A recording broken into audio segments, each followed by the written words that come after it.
Are We All Cyborgs Now? Reclaiming Our Humanity from the Machine by Robin Phillips and Joshua Pauling. Chapter 31, Technology and the Christian Life, Part 2, Developing Your Toolkit of Boundaries. There is no doubt that digital technology, despite its dehumanizing tendencies, can contribute to human flourishing. Just this week, I, Robin, have used my phone to find and save new poems to memorize. I've used Spotify to discover new composers and their works. And by downloading the great courses onto my phone, I can regularly be instructed by some of the top professors in the world. When I'm learning to play a piece of music on the piano, I pull up performances on YouTube to hear how various pianists have interpreted the work. And I use Facebook to discuss issues with other intellectuals, and use Telegram to keep in touch with friends around the world. When I'm driving, I use Google Maps to avoid getting lost, and when I hike, I use an exercise app to track my distance and plot my course on the map. I frequently download audio novels to play during road trips or when I have trouble sleeping. I use social media to market my books and to share pictures with family members so we don't feel so apart, and my thought life would be poor without podcasts like The Symbolic World or The Lord of Spirits. I, Joshua, utilize digital technologies to assist with many tasks in life as well. Researching this book was aided by online access to library collections around the world and journal databases. And putting together this manuscript was aided by the ability to create a shared Microsoft Word document for Robin and me to work on jointly. I have broadened my knowledge through many podcasts and YouTube videos. I check bank statements and prepare tax documents using digital interfaces. For my woodworking business, I also use online tools. The list could go on. Clearly, there are some tasks for which the internet and digital devices are appropriate and effective tools, where it makes little sense to try to do things in analog. Ironically, there is a sense in which technology even enables us to push back against many of the dehumanizing trends in the modern world, as traditionally minded people share tips online about ways to beat the system. Everything from how to live off the grid to how to grow food sustainably. And we haven't even touched on the larger cultural benefits of digital technology in realms like medicine, although even these aren't unmitigated goods. Read Ivan Illich's Medical Nemesis. We may be starting to sound like techno-utopians, but here's the rub. Digital technology can enhance culture-wide human flourishing, but rarely actually does. Unlike the claims of techno-utopians, new technologies do not carry an intrinsic impetus toward progress, nor are they simply neutral. As we've repeatedly argued, tools adumbrate certain conceptions of being and living. This means that responsible use of digital technologies can only be achieved by paying attention, often going against the grain to resist the device's inbuilt tendencies. But let's face it, most of the time we don't exercise that type of care. As reality-mediating mechanisms, these devices have a certain ethic baked into them that makes it extremely difficult to exercise this type of care. We have contended throughout this book that our digital interfaces orient us towards a certain posture of being in the world that is ultimately dehumanizing. We can and should use digital devices for good, but we must realize that this involves swimming against the stream. Just as one can use a race car to drive slowly, and just as one can use scissors to sip soup, it takes deliberate effort to use tools differently from how they are naturally designed to operate. In the case of digital interfaces, resisting the dehumanizing nudge requires boundaries and deliberate force of will.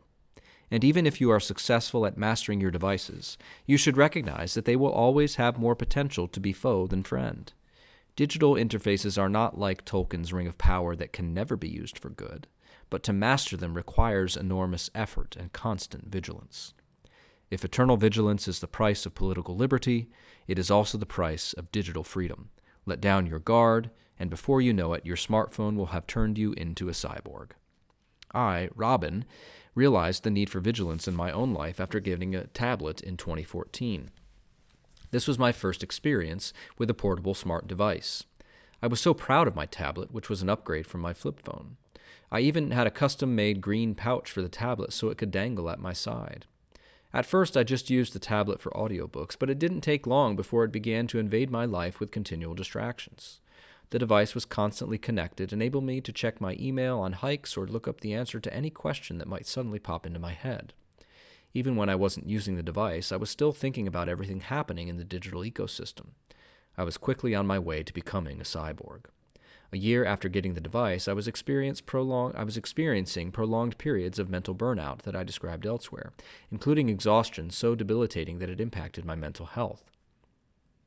In a very short space of time, my attention had been captured and scattered. This led me to begin researching and experimenting with many of the boundaries we will be sharing in this chapter. Boundaries are among the most neglected subjects in technological literature. There are certainly some notable exceptions, with authors like Andy Crouch, Cal Newport, Justin Earley, and Jean-Claude Larcher. But one of the things that has frustrated both of us is that the resource encouraging critical thinking about digital technologies rarely offer real practical advice. While this represents an enormous lacuna in the literature, the reason for it is not surprising. Techno-utopians tend to take a defensive posture toward digital minimalism that eschews discussion of boundaries, while techno-rejectionists are the last people interested in using boundaries to use digital technology for good. Indeed, the techno-rejectionists tend to be as uninterested in talking about boundaries as a vegetarian is interested in participating in a seminar on responsible meat purchasing and preservation. Yet we would argue that the need, even the missional need, for discussion of boundaries cannot be denied. As Andy Crouch notes, families have few more pressing needs than for guidance about how to handle the devices that have colonized our homes and our attention. As we were writing this book, both of us were approached by various friends, many of them parents, asking us to offer advice on healthy technology, use, and limits. Thus, the discussion that follows will primarily be aimed at parents, though the principles are applicable to everyone. The subject of boundaries is fraught with landmines on every side. We acknowledge that a chapter on practical suggestions will undoubtedly open us up to criticism, because what works for one family or individual may not work for another. We also acknowledge that sometimes boundaries can backfire, leading to results opposite from those intended. So we want to be clear from the outset that there is no one-size-fits-all, since every family culture has different dynamics that must be wisely taken into account. All these caveats notwithstanding, we are willing to broach this subject because it is so crucial. Doing something is better than doing nothing. And we all know something needs to be done. Some believe that the solution is total abstinence, and that our discussion of boundaries only perpetuates a type of false epochs or false peace with the reigning technological order. It may be true that, as Jean-Claude Larcher observed in The New Media Epidemic, that total abstinence is without doubt the best. But realism about our situation is required. Larcher also observes that to achieve the goal of total abstinence requires struggle to bring about another kind of society, another world. As things currently stand, the new media have sprung up like weeds in the soil of a civilization that has become worldwide. Larcher argues that the solution is self-limitation and boundaries. Given the dynamics of its present development, the possibility of a fundamental change of direction is far off. Our world is so organized that it is extremely hard to abstain entirely from the new media. Realistically, we must compromise. We can limit our use of the new media to what is essential for our way of life, especially for our work. This may seem a rather modest goal, but if more and more people were to act in this way, the desired decline of these media would at least begin. Tip number 1. Use time to compartmentalize, and how Robin stopped being a cyborg. Throughout most of history, the cycles of day and night and the limitations of geographical space created natural boundaries that enabled labor to be compartmentalized from the rest of life, thus protecting us from a condition of total work. The smartphone has disrupted this natural pattern by creating a situation where everything bleeds into everything else. For example, work life intrudes into family life, even into the evening. Whether one is an office executive, pastor, teacher, or something else, there is the sense in which work is omnipresent. Gone are the days when you left your work at the university, church office, factory, or store. Gone are the days when a farmer left his field or the hunter the forest when it became too dark to see. It is still possible to compartmentalize, but now it requires extreme deliberation and vigilance. I, Robin, use a method where I have periods of each day where my phone and computer are connected online and other times of the day when these devices are off or on airplane mode. As of writing this book, I work remotely as an editor, writer, and researcher for various clients and publishers. This job gives me the freedom to create my own schedule. I have chosen to use the mornings as my offline period. This is the time I devote to reading, including reading things I've printed during my online periods, chores, cleaning, cooking, errands, etc., listening to audiobooks I've downloaded, and leisure in the classical sense, music, letter writing, mindfulness, playing the piano, etc. When I first wake up in the morning, I tend to be groggy and slow. Rather than trying to energize myself with the dopamine rush that comes from turning on my phone or drinking caffeine, I'll stay in bed for a while, taking advantage of the grogginess to read. Perhaps the main mistake we make when reading is to go too fast. Once the day gets going, I find it difficult to read slowly, and I find myself slipping into a grab-and-go approach. The natural stillness right after waking up creates the perfect conditions for reading with a slow and leisured posture. Eventually, I will get up and do my spiritual devotions, preferably outside where I can get exposure to direct sunlight. I can relate to C.S. Lewis's observation that literary people are always looking for leisure and silence in which to read, and to do so with their whole attention. When they are denied such attentive and undisturbed reading even for a few days, they feel impoverished. What better time than the morning to embrace the quiet that is a prerequisite to both quality reading and prayer? In his book The Beauty Chasers, Timothy Willard, has a section called Take Back the Morning, in which he describes C.S. Lewis's own habit of making the mornings a sanctified time. The morning presents a perfect opportunity to turn my focus away from noise and distraction and toward the voice of God. Toward a pace that invites reflection, prayer, and conversation with others, a pace that invites me to truly see the world in all its nuance, uniqueness, and splendor. I love how George Sayer, one of C.S. Lewis's close friends, described how Lewis nurtured his spiritual life with daily scripture meditation coupled with his habit of communing with nature.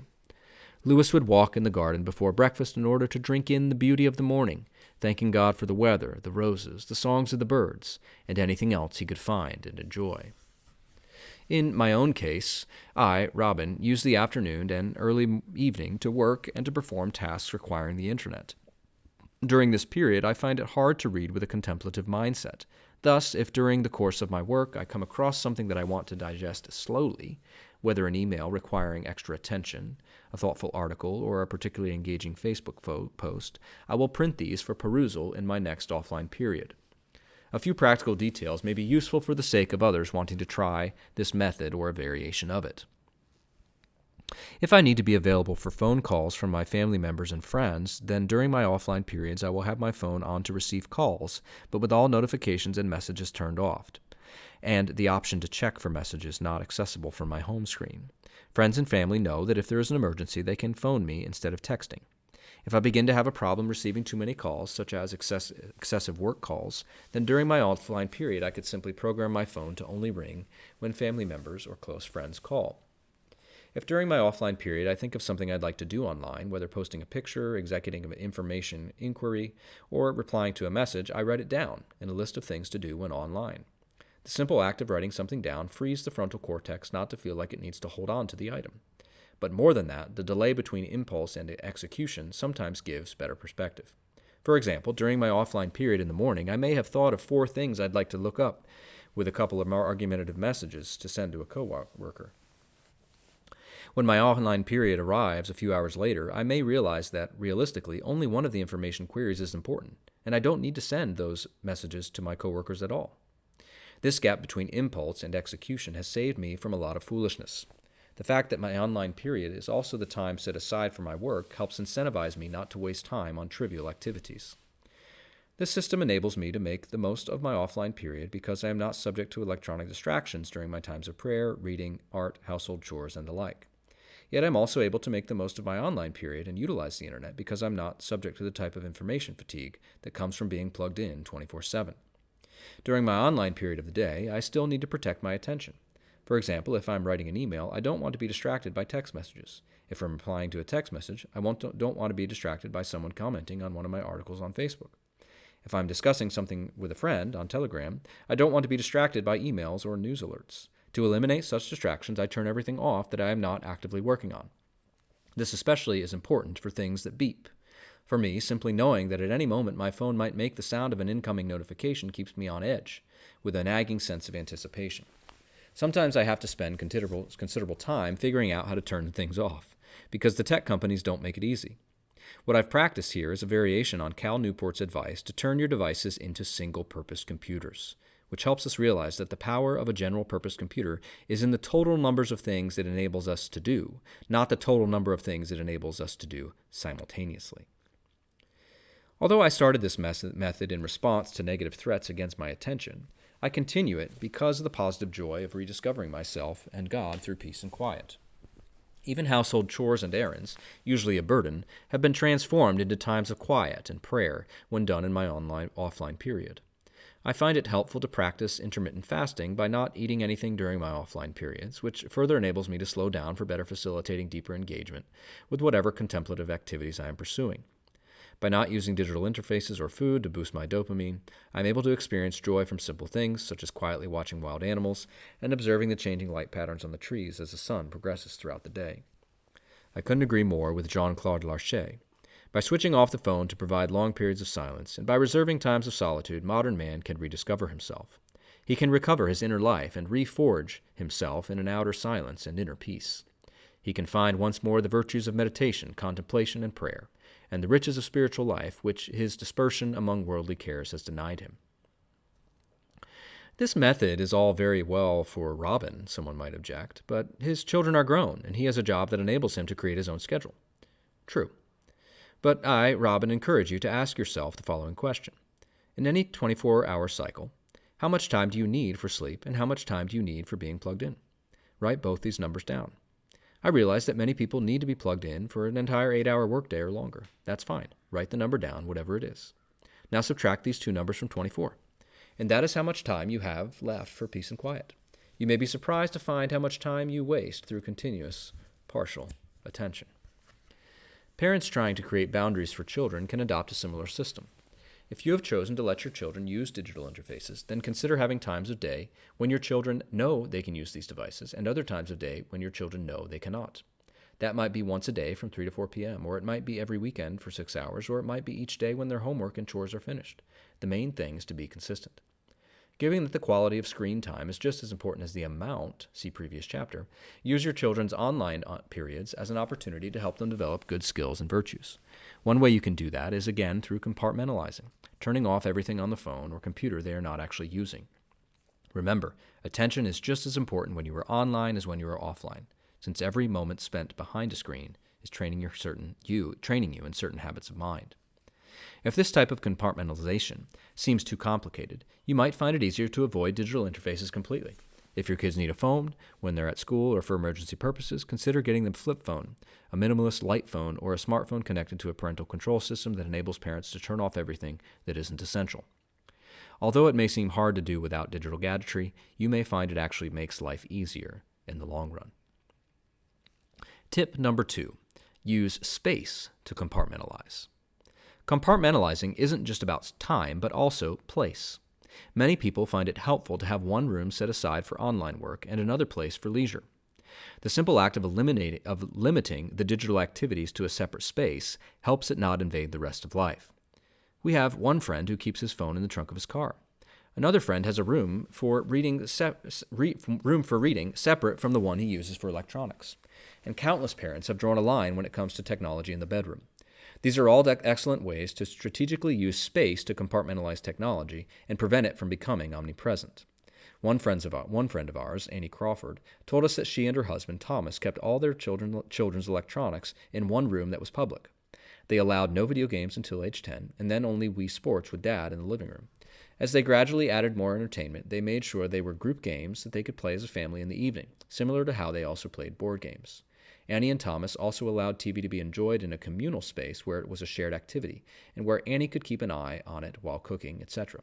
The only TV consumed was extended narrative movies, which forms the imagination better than the episodic and chaotic nature of cartoons. Now that Annie and Thomas's children are young adults, all three of them thank their parents for these boundaries, for limiting screens, and sending them outside to play instead. Tip number 3, create barriers to entry. Another helpful tip is to create what Albert Borgmann calls thresholds, as mentioned in Chapter 17. By thresholds, Borgmann means barriers to entry. In other words, we should make it more difficult to access and engage with digital amusements and listless entertainment. And perhaps more importantly, we should also make it easier to access and engage with deeper activities and richer relationships. Something that I, Joshua, have done is to not have a normal internet service provider in our home. If we want to access the internet on our computer, we must turn on our computer, create an internet hotspot with our phone, and then have our computer connect to that hotspot. In other words, the default setting of the computer is that it is off and that it is not connected to the internet. While only small barriers, even these additional microsteps required to access the internet on our computer prevents us from some list of distractions and encourages a more purposeful use dedicated to specific tasks. Not much good comes from purposeless internet surfing. Larche pulls no punches in warning about randomly navigating the web. He advises that it should be eliminated at all costs if one wishes to be cured or to preserve one's health. Besides being tired, such activity usually turns out to be of very little enduring value. There is also the risk of being more or less consciously driven in one's blind search by one's unhealthy passions. Andy Crouch similarly notes, "The discipline here is committing to this simple rule. The screen stays off and blank unless we are using it for a specific creative purpose." There are many other ways to create similar thresholds. It might mean removing social media apps from your home screen and burying them somewhere deeper on your phone, or as Cal Newport suggests, removing them from your phone completely just to be used on your computer. It might be having to manually type in your username and password to access social media. It might be keeping digital devices in a certain location in your home that has a related threshold. Some families have even found it useful to lock their phones in kitchen-safe devices popularized in the Netflix documentary The Social Dilemma. These cookie jar-style boxes, marketed under the name K-Safe, enable the user to lock his or her phone in it for a specific amount of time, making it inaccessible until the timer unlocks the box. This can be a powerful tool in creating daily habits around being offline. Similarly, the company Yonder makes pouches for people to deposit their phones into when entering phone-free spaces, designed around the values of creativity and connection. The pouched phones remain in the possession of the user, but can only be unlocked by stepping outside the phone-free space and tapping the pouch by unlocking the base. Yonder also makes a home tray, where devices can be locked so family members can be fully present with each other. Businesses can also use the tray to create a more focused and creative atmosphere during meetings. Some may be tempted to view these techniques as a concession to lack of willpower. Wouldn't it be better to make ourselves strong enough so we don't need regimens of barriers, boundaries, and routines? Well, no. The whole point about good routines, habits, and barriers is to free you from having to rely on willpower alone, because willpower is a limited resource. Huge exertions of willpower siphon cognitive and creative resources. Moreover, sooner or later, willpower always breaks down. While we should all work at expanding our willpower, our self-control in the biblical grammar, it is better to develop good habits so that responsible behavior can become natural and almost effortless. We know from research on addiction that good habits require not just the right inner resolve and attitude, but a properly curated external environment with barriers to access. One of the biggest risk factors for getting addicted to any drug, writes Stanford psychiatrist Anna Lemke, is easy access to that drug. When it's easier to get a drug, we're more likely to try it. In trying it, we're more likely to get addicted to it. The same is true with digital drugs. Even small barriers to access can be all that's needed to develop new habits. Lemke continues, "If we wait until we feel the compulsion to use, the reflexive pull of seeking pleasure and or avoiding pain is nearly impossible to resist. In the throes of desire, there's no deciding. But by creating tangible barriers between ourselves and our drug of choice, we press the pause button between desire and action. If you press the pause button between desire and action often enough, then new habits are formed." I, Robin, spoke to one friend, Alicia Taylor, who used barriers to entry to create new habits. Alicia told me that for years she used her iPhone to enrich her life by listening to podcasts, audiobooks, and prayers. But once her children started talking, she noticed herself getting annoyed when they would interrupt her listening activities. That was the first sign that I needed boundaries, Alicia explained. I realized that the phone was not operating in family life in a way that was helpful anymore. Initially, Alicia simply turned off her phone when the children needed her, so she could devote all her attention to them. Although that was an improvement, she said, it wasn't sufficient to simply tell myself this is a bad time to listen to a podcast. Because I had grown used to the constant stimulation, I found myself getting bored very quickly.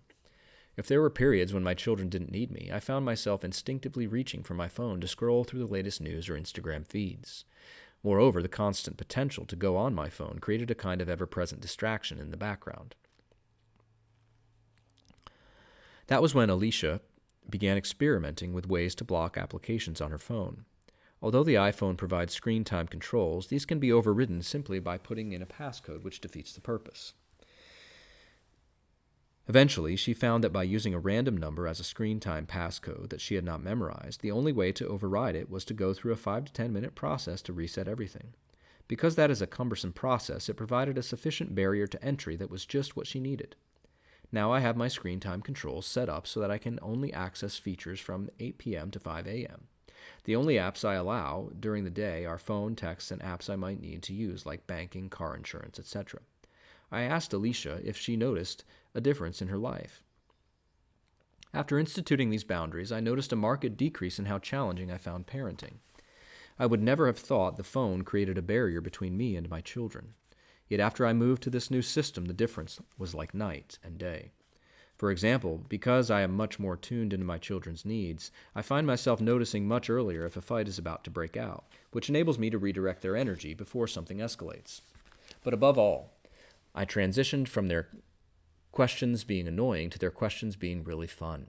My brain had been somewhere else, but when I brought my mind to the present, it turned out the present was really a nice place to be. We like Alicia's story because it shows how barriers to entry with devices can be correlated with lower thresholds for engaging with meaningful activities, such as developing family relationships. Other parents have shared how they intentionally lower barriers to cultivate habits and activities ordered towards higher goods and virtues. For example, instead of having devices out and easily accessible, they will make books and board games easily accessible. Instead of the TV or computer always standing at the ready, on and internet connected, they place a guitar or piano standing at the ready. There are many ways to experiment with this, but the principle is simple. What is ready at hand will be our default activity. Thus, we might as well make the default point us in the right direction. Andy Crouch adds some further practical suggestions. Find the one room where your family spends the most time and ruthlessly eliminate the things that ask little of you and develop little in you. Move the TV to a less central location, and ideally a less comfortable one, and begin filling the space that is left over with opportunities for creativity and skill, beauty and risk. This simple nudge, all by itself, is a powerful antidote to consumer culture, the way of life that finds satisfaction mostly in enjoying what other people have made. It's an invitation instead to creating culture, finding joy in shaping something useful or beautiful out of the raw material of the world. We think Crouch is onto something important, and it aligns with James Clear's framework for habit formation in his best-selling book, Atomic Habits. To create a good habit, Clear writes, make it obvious, make it attractive, make it satisfying. To break a bad habit, make it invisible, make it unattractive, make it difficult, make it unsatisfying. As an example, Clear points towards practicing the guitar. It's not easy. It's easy not to practice the guitar when it's tucked away in the closet. It's easy not to read a book when the bookshelf is in the corner of the guest room. Thus, you should redesign your environment and make the cues from your preferred habits more obvious. Tip number 4. Cultivate silence. Silence and solitude are vital for human flourishing, yet are nearly extinct in the age of distractions. Instead of existing against a backdrop of silence, the hum of the machine is the soundtrack of our lives. For our own sanity and self-development, each day should have chunks of time free from digital chatter and technological interruptions, time without TV, time without earbuds, time without radio and podcasts, time without the possibility of notification dings from the phone or computer. In such times away from our devices, our lives can be returned and recalibrated to a better and more humane soundtrack, one which includes segments of silence. Newport explains, we need solitude to thrive as human beings, and in recent years, without even realizing it, we've been systematically reducing this crucial ingredient from our lives. Simply put, humans are not wired to be constantly wired.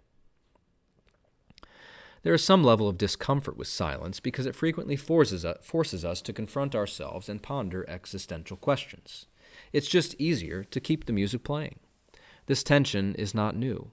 The great 17th century mathematician and philosopher Blaise Pascal wrote in his Pensées that I have discovered that all of the unhappiness of men arise from one single fact, that they cannot stay quietly in their own room. When we allow ourselves to get over the discomfort of silence, we open up wide vistas for opportunity, levels of thought that were previously foreclosed, elements of creativity that seemed to have disappeared after childhood, modes of reflection that we had forgotten. Many of our most beloved heroes of history and heroes of the faith cultivated solitude and silence. Larcher takes note of how a serious spiritual life requires solitude, outer silence, and inner calm. Whether by taking long walks or hikes, retreating to a cabin or campsite, journaling or praying, or even just turning off the devices when driving, we too can develop practices of solitude and silence that help us thrive more fully when we are alone and when we are together. Tip number 5, manage screen and device time. In the prior chapter, Robin explained that screen time is not the only aspect to consider regarding devices. We must consider how we are using them, not just how long we are using them. Our screen and device use should be of such a quality that does not train us in continuous partial attention. However, while quality of screen time is important, it is also true that we generally use our screens too much. Thus, there is something to be said for regulating and managing our screen time, which forces us to develop better taste and cull the waste. Early uses the term curate to describe a healthy approach to screen time and media use, suggesting that media consumption be curated down to 4 hours per week. His important point is not primarily about the specific number of hours one chooses. Rather, the point is that by curating and reducing, we nudge ourselves towards a healthier and more humane use of our devices, oriented towards higher goods. Early observes that by limiting consumption to a certain number of hours in a week, you introduce the ability to choose well. Curation implies a sense of the good. Sometimes the best way to manage device time is by simply removing the device. A compelling example of this is found at a small liberal arts college in the foothills of Wyoming's Wind River Mountain Range.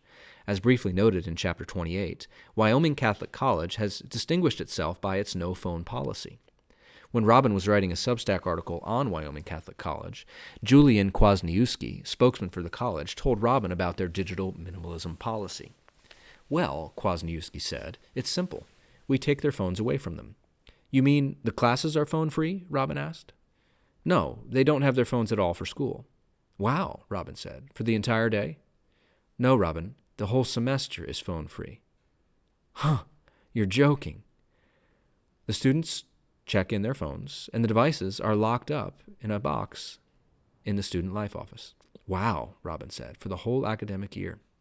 Yup, Kwasniewski responded. They get them back for breaks or if they need to travel for some reason.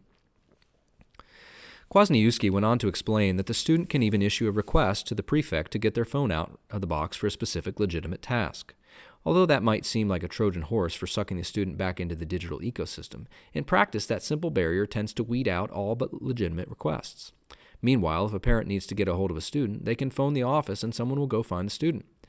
There are also old-fashioned landline phones in the dorms, each with a receiver that doesn't let you get more than 20 feet away from it. The important thing about Wyoming Catholic College is that their digital minimalism policy is ultimately not a matter of negation but affirmation. The real education starts when we reorient their relationship to the natural world, the realm of the senses, Kwasniewski explained. That's really the point of the digital minimalism policy. The emphasis is not on what we're against, but what we're for. The low-tech policy is just a means, a tool for helping us better engage with reality. To facilitate engagement with reality, the school organizes mandatory activities such as hiking trips, stargazing, and dances in ballroom attire, in addition to encouraging spontaneous initiatives among students, such as poetry and cowboy songs around the campfire. Tip number 6, serve someone. In our digital age, embodied service of others is powerful and profoundly countercultural. Larcher notes that our online world can pretend to increase these relations in number, but in fact prevent them by imprisoning their users in isolation, or impoverish them by replacing the real with the virtual. Multifaceted relationships are replaced with one-dimensional links based on texts and images. Relationships are falsified through distorted presentations of oneself to others, qualities exaggerated, or identity hidden behind pseudonyms. What Larcher calls for are true relationships, where each person is fully present with their full attention for the other, where are the times and means needed to deepen it. There are many ways to do so, but a great place to start is with considering hospitality in our homes. Crossing the threshold of one's home is no small thing. We have an overwhelming opportunity to embody what it means to be fully human in our expressions of hospitality and care. In our dehumanized society, we can be a breath of fresh air and a picture of joy, generosity, conviviality, and hope. We can enjoy walks together, share a common table, laugh, make music, sing, dance, and much more. God himself has woven hospitality and table fellowship right into the very fabric of the cosmos since the beginning. Adam and Eve were gardeners. Abraham ate with the two angelic visitors. The Israelites participated in the Passover meal. The people and priests sacrificed and ate. Christ ate with sinners. Christ instituted the Eucharist, and we will be at the wedding feast of the Lamb in his new kingdom. Eating is central to human existence and to spiritual sustenance. It resonates deeply within us at the elemental level, as God has extended his hospitality to humanity from creation to consummation. New Testament professor Joshua Jipp notes that it is especially clear how this divine hospitality comes to us in the person of Jesus, the divine host who extends God's hospitality to sinners, outcasts, and strangers, and thereby draws them and us into friendship with God. From the foundation of Christ's Eucharistic table, where Christ himself welcomes us and feeds us his own flesh and blood, we are firmly planted in a sacramental culture, liturgical tradition, and embodied community from which we can serve others. The Eucharist is both centripetal and centrifugal, for it pulls us into the telos of all things in the divine life of the Trinity, yet also sends us out in service to the world. And this rhythmic pattern forms and shapes how we inhabit the rest of life as the Eucharist pulses through our lives. This type of love and care overflows from the cup of the Eucharistic table to our parish table, as the joy and gifts of Christ's body and blood make us one with each other. We break bread together, we share life together, we feast together, we celebrate, we mourn. This is fraternity and Philadelphia, brotherly love. Jipp puts it this way: God's hospitality towards us and our friendship with God create the foundation for friendship within the Church. In other words, divine hospitality is enacted in our friendship and hospitality towards others who have been welcomed into God's family. Then we come to the familial table, which again is an outworking of the abundance and generosity of God's hospitality towards us in the Eucharistic and parish tables. We open our homes. We share our table with neighbors, friends, family, community members, and beyond. And Jesus' words encourage us even to extend the invitation to the least of these as well, something that is convicting and humbling. Contemporary philosopher L.M. Sakasa says, "I remain foolishly committed to the idea that our best hope lies still in the cultivation of friendship and community through the practice of hospitality. If I had to choose one word to which hope can be tied," the social critic Ivan Illich once explained, "it is hospitality." A practice of hospitality, he added, recovering threshold, table, patience, listening, and from there generating seed beds for virtue and friendship on the one hand. On the other hand, radiating out for possible community, for rebirth of community. I recognize that this seems wholly inadequate as a response to the challenges we face, but I also think it is, in the literal sense of getting to the root, the most radical solution we can pursue. In summary, the Christian life orbits around the table, a table that brings us into a life of radical hospitality and radical generosity, pulsating outward from the divine love and life of the Holy Trinity.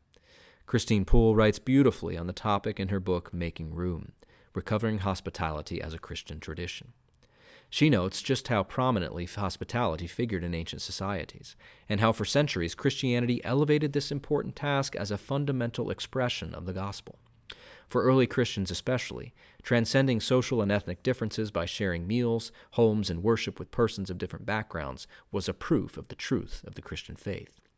Up until the past few centuries, where hospitality has taken on a more impersonal, institutionalized, and industrial connotation and expression, church history reveals the importance of hospitality to the spread of the gospel, to transcending national and ethnic distinctions in the church, and to Christian care for the sick, strangers, and pilgrims.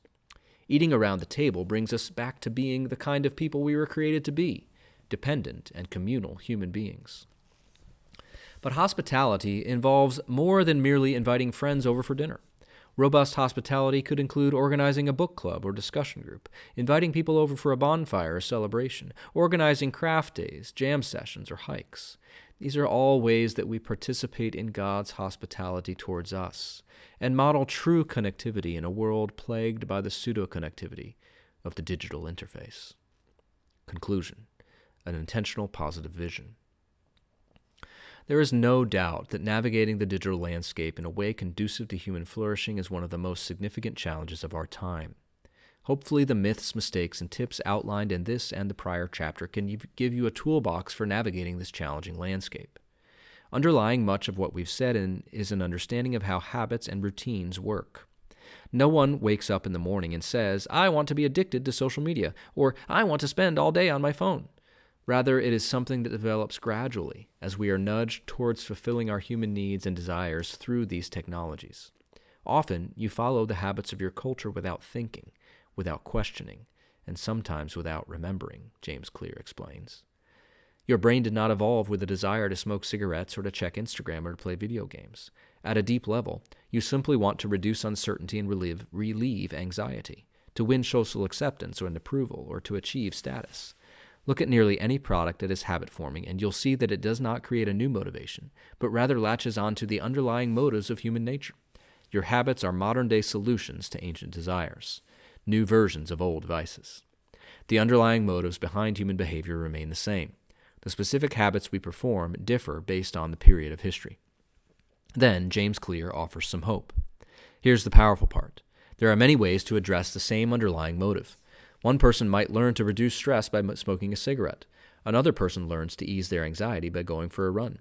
Your current habits are not necessarily the best way to solve the problems you face. They are just the methods you learned to use. The key is to develop, then, new habits to meet our human needs for connection, belonging, and relationship in ways that don't require inordinate social media and technology use. We can create and reclaim healthier habits and ways of living that offer a positive and attractive alternative. This positive and attractive vision is a vital key. No matter what specific rules and restrictions you ultimately adopt, the most important thing is to situate your approach within an intentional, larger positive vision and pattern for living. Intentionality is crucial here. This can't be approached willy-nilly, as it won't be sustainable that way. Develop a plan and rationale as an individual or together as a family, and that will increase the odds of success. Cal Newport suggests in Digital Minimalism that everyone needs a full-fledged philosophy of technology use, rooted in your deep values, that provides clear answers to the questions of what tools you should use and how you should use them, and equally important, enables you to confidently ignore everything else. By undergoing such an intentional process, there is an inherent satisfaction built into the process. As Newport argues, the very act of being selective about your tools will bring you satisfaction, typically much more than what is lost from the tools you decide to avoid. Such a rule of life is not primarily about what we are against, but higher goods that we are for, specifically the permanent and lasting things. Teenager Amy Crouch, in the foreword to her father's book, The Tech-Wise Family, epitomizes this spirit when she writes, "I think the best part of a tech-wise parenting approach for me has been its focus on something older and better than the newest thing. The key word is better. Tech-wise parenting isn't simply intended to eliminate technology, but to put better things in its place." What Amy notes here is essential. There have to be better things to put in its place, or this won't work. Newport strikes the same tone. If you begin decluttering the low-value digital distractions from your life before you've convincingly filled the void they were helping you to ignore, the experience will be unnecessarily unpleasant at best and a massive failure at worst. Those who are successful at long-term lifestyle changes, Newport continues, start their conversion by renovating what they do with their free time, cultivating higher quality leisure. Although families that take this approach are often accused of having a negative posture toward technology, these moves actually represent true optimism because they are rooted in the conviction that there is a better, more hopeful way. Jonathan Haidt is another thinker who is helping point toward a better way. His writing and speaking frequently focuses on achieving freedom and flourishing through engagement with the real world rather than digital interfaces. In his 2024 book, The Anxious Generation, Haidt documents the impacts of digital culture and offers some real suggestions to motivate and empower teens, parents, educators, policymakers, and tech industry leaders to act collectively to free children and adolescents from a childhood spent largely alone on screens, and instead promote independence, free play, and responsibility in the real world. Haidt is among a growing coalition of mainstream thinkers offering actionable items at the individual and communal level while working to influence school and government policy. One of the organizations co-founded by Haidt, Let Grow, focuses on the power of unstructured outdoor play for children and the need to eschew parenting models that only serve to make children more fragile. Haidt has co-founded another organization called The Anxious Generation that is working with community leaders and policymakers to establishing the following 4 norms. 1. No smartphones before high school. 2. No social media before 16. 3. Phone-free schools. And 4. More independence, free play, and responsibility in the real world. A growing movement is forming around norms like these, not for the purpose of withholding things from children, but freeing them for more fulfilling and flourishing lives. For our human desires truly to be formed and shaped towards truth, goodness, and beauty, we can't just remove the bad things. We must replace them with better things. Author and podcaster Tish Oxenreider offers a top 10 list for unplugging from the machine that includes leaving your phone when you leave house, reading paper books, going on a daily walk, cultivating an analog hobby, making 90% of your meals at home, and starting a backyard garden. Justin Whitmore Early has added to this in his 2019 book, The Common Rule.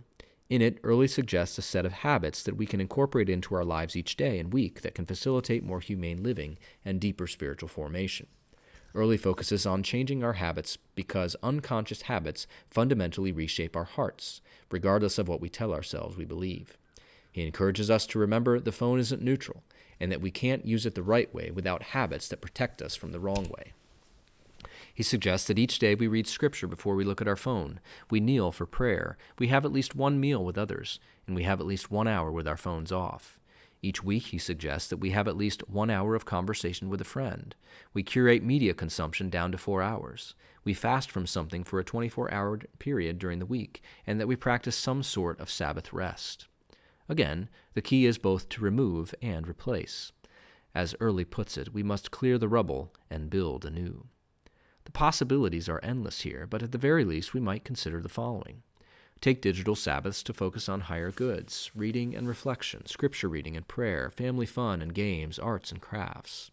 Develop hobbies that require bodily skill and mental acuity, art, music, handcrafts, car repair, woodworking.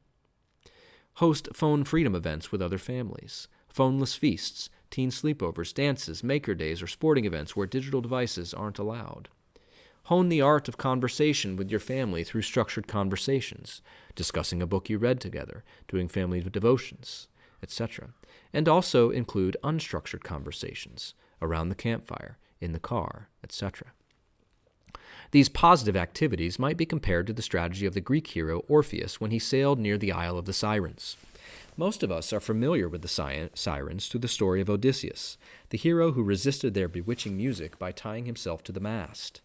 Yet when Orpheus had to pass within hearing distance of the sirens, he used a different strategy. He drew his lyre and played music that was more beautiful. One might say that Orpheus cultivated a positive vision that made the siren's song pale into significance. We encourage families to find ways to imitate Orpheus, to create activities and environments that offer grace and beauty deeper than anything digital distractions have to offer. In fact, the approaches of Orpheus and Odysseus are complementary. We need properly curated environments and routines that bind us to good habits, even as Odysseus bound himself to the mast. When framed and understood within an intentionally positive vision, even forms of self-denial and self-discipline that we practice have a larger purpose, pointing us towards higher goods and ultimate ends, where even such self-imposed limits become a joy and actually are invigorating and liberating. Following Paul Kingsnorth, we might call this technological ascesis. The parallel with ascetic disciplines is important. Think of how the practice of fasting develops one's strength of will and resolve, or how the self-discipline of exercise develops a sense of confidence and grit.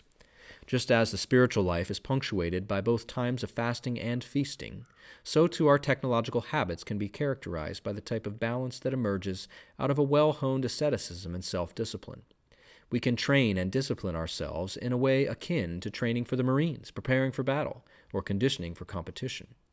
Jonah Martin suggests that developing a language of asceticism around our access to and consumption of information is key for human flourishing in the digital age. But this asceticism, like boundaries, is ultimately a means to a higher end, namely connecting to what is good, true, and beautiful in the world God has given us.